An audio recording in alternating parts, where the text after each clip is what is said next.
Ruby, crimson, scarlet, color of fire, passion, of anger, of pain, red. Oh, how I loved it. It was beautiful. The boldness, warmth of the color stirred something deep inside me. It whispered to the very core of my being. Dark, seductive velvet promises of unrivaled pain and pleasure. It made me feel alive. But it was so rarely found pure, untouched, red, its essence. I could only behold it in fleeting glimpses. It always vanished before I could really appreciate that loveliness. Blossoms wilted, makeup faded, the garments of passerbys were never the right shade. I hungered for something deeper, richer than those glimpses of beauty. It was then that something occurred to me. The color of fire, passion, of anger, of pain was also the color of blood. Once that idea took hold of me, you can sure did not relinquish its hold easily. Blood was everywhere, whole rivers of it pulsing through the veins of billions of people around me. I had enough to paint the whole bleak, dull world red. I cut up my first a year ago, I believe. I remember thinking her skin would make a wonderful canvas, smooth and pale. And so it did. Skin is so boring, so neutral and flat. I took her to a narrow, winding street that led to a dead end, offering to walk her home. It had gotten very late, and I reached into my pocket, closing my trembling fingers around the handle of the blade I had sharpened earlier that day. I had painted her red that night. She and I both felt a strange rush of something akin to euphoria, dragging the sharp, gleaming steel across that soft, white surface, and watching it come alive with red. I drew back out and cut again and again in long, sweeping curves, back, torso, shoulders, hips, stomach, wrists, thighs. It was even better than I had imagined. Rich, flowing crimson poured out of every gash I made and splashed onto my hands, my knife, my clothes, the street. No one heard her screams, just that no one had heard my delighted laughter as I sliced open her neck in one clean movement.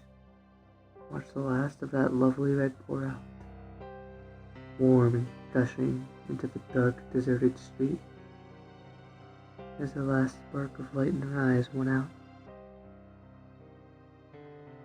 I stayed there for a while, with her still, warm corpse in my arms, relishing the fresh, glistening color, smiling gently. I knew then that I would do this again, without the slightest hint of remorse. It had just been like everyone else, plain and unnoticed. I had made her beautiful. I had painted her red, every inch. The purest, brightest red I could find. It was a bit messy, but that was really to be expected for our first time. The next one, that'd be a work of art. I don't understand. They made me stop. I was completing my masterpiece. 2 children, perhaps a brother and sister.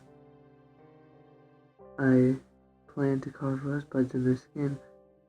I'd gotten quite good at making various designs and patterns, but they put binds on me, forced me into a flashing, wailing car, covered up my hard work with ugly patches of cotton, and asked me questions I did not understand.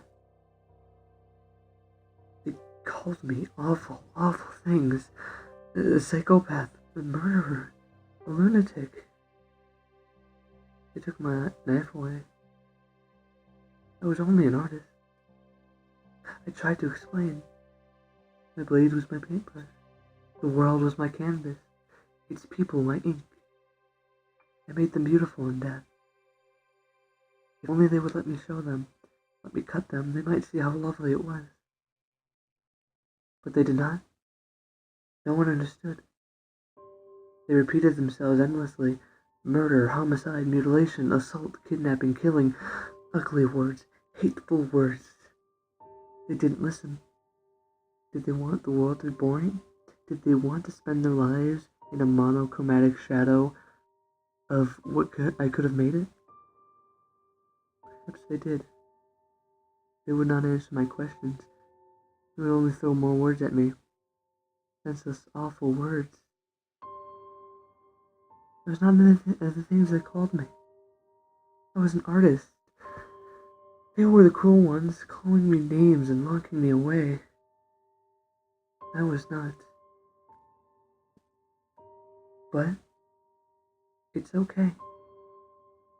Even though I was kept out of reach, even though I was placed on the shiny, white, unreasonably clean metal blocks they call a hospital, even though they won't let me see anyone else, it's okay. Because I don't need a knife to cut. I didn't need others to paint. I had gallons of red pulsing and flowing in my veins. I had my teeth, my nails, brushes.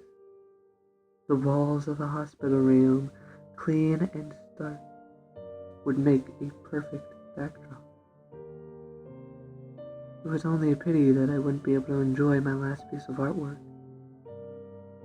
This last flash of red. Myself.